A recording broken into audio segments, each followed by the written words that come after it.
جميل.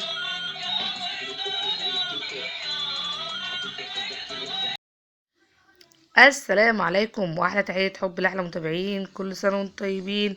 شهر رمضان شهر العزومات والمغريات، طبعا طول الشهر لازم نعمل نعزم ونتعزم، وربي يفرحنا دايما بشهر الكريم بإذن الله. هنعمل حاجة برضو يعني مش مكلفة وحلوة وجميلة وأكل جميل جدا. هنعمل الأرانب، وهنعمل ملوخية، وهنعمل مع بعض السلطة، وهنعمل مع بعض حاجات كتير جدا وفراخ، وهنعمل عزومة على قدنا كده ان شاء الله. اللي هياكل معانا الاكل ده هيقوم يجري، طبعا هيخف زي حماتي كده ما كانت خفت من الاكل ده. هنشوف مع بعض هنعمل ايه. الارانب عارفين اللي هي شفاء ودواء، اي حد ياكل الارانب يخف على طول. انا جبته ذبحته على فكرة في البيت ونضفته وسلخته، بس مرضتش اذبحه قدامكم قدام الكاميرا عشان اللي بيخاف. وغسلته بالدقيق، دقيق ذرة، بمسكه بدعكه زي ما انتوا شايفين كده من جوه، وبالدقيق الذرة.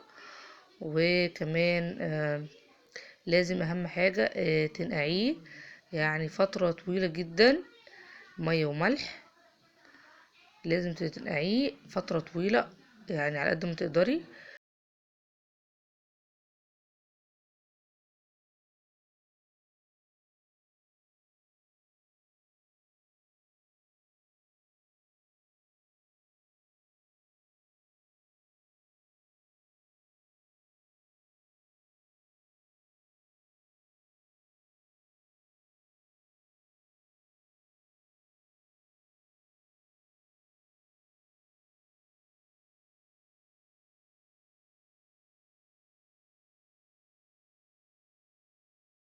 نغسلها وننضفها بليمون او كمان بمية وملح. وكمان نقطع الارنب بتاعنا،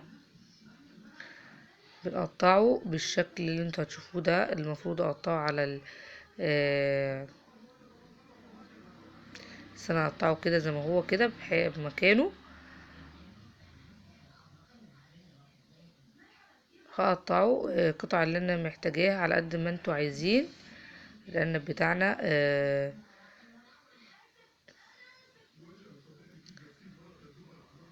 هقطعه واسيبه برضو في مية وملح. وبصوا بسم الله ما شاء الله، مش زفر خالص وجميل وحلو قوي، عشان انا اللي دبحاه في البيت. لو مكان مش نضيف عند حد بتذبحوه على فكرة بيبقى زفر. ف نغسله بطماطم او بليمون بيشيل الزفارة خالص.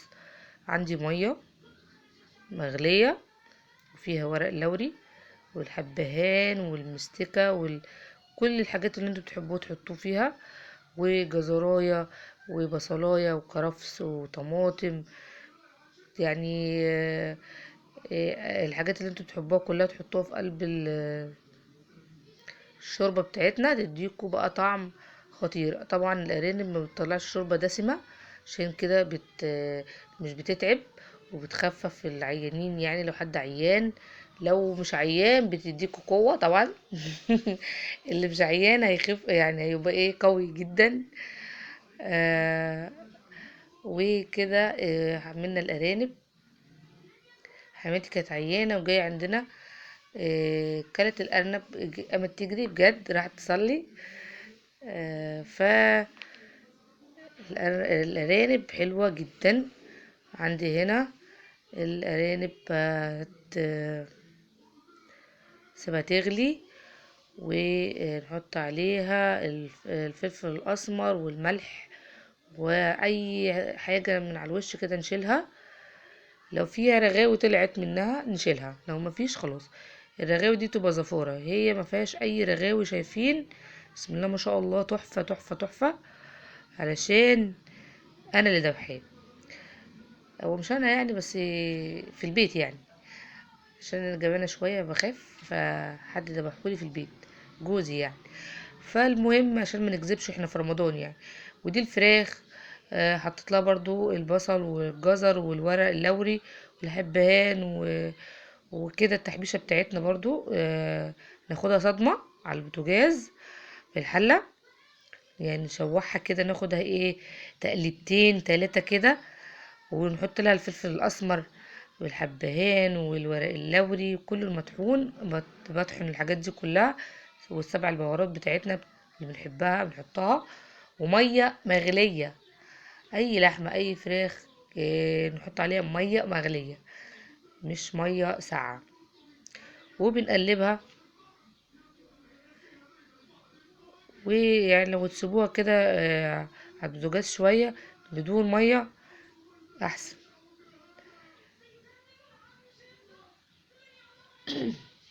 الشوربه بتاعتها هنعمل منها طبعا الملوخيه بتاعتنا. بنجيب الملوخيه نقرطفها ونخرطها او بتجيبوها جاهزه. تاخدوا الشوربه دي تصفوها، تشيلوا منها اي، بصوا الشوربه دي بتاعه الفراخ. وشوربه الارانب هناخدها نعمل بيها برضو الملوخيه نعملها بشوربه الارانب، والشوربه التانية نعمل بيها لسان العصفور. تمام. عشان شوربه الارانب تحفه، طعمها خطير. باخد بقى كده الفراخ واروح ايه، حط عليها كاتشب، حط عليها صلصه، حط معلقه عسل، فلفل اسمر، وادهنهم بيها كده، بتدي طعم خطير. الفراخ بحب اعملها كده على طول معايا في اي الايام دي بالذات يعني، سهله وبتديني شوربه اعمل منها حاجات كتير وطعمها حلو. وبحمرها في زبده او زيت، تدي طعم تحفه، او تدخلها الفرن عادي خالص. وكمان برضو الشوربه بتاعتنا اهي. بصوا الفراخ جميلة جدا، وهحمر برضو في قلبها كده برضو، اللي عايز يحمر الأرانب يحمرها، واللي عايز ياكلها كده ياكلها. فالملوخية بتاعتنا اللي خرطناها وغسلناها وقرطفناها وحطيناها، حطيناها على الشوربة. حطيت انا شوية شوربة من بتاعت الفراخ الصراحة على شوية شوربة بتاعت الأرانب، وبقى طعمها تحفة، ريحتها جايبة لآخر الشارع. وهحمر برضو الأرانب بتاعتي. لو مش حابين تحمروها، بتتاكل في الشوربه بتاعتها تحفه تحفه تحفه، وريحتها جميله جدا.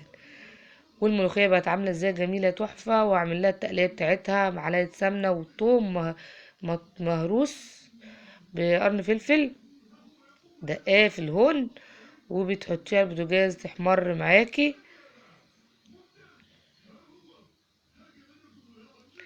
وكمان عملت رز بشعريه.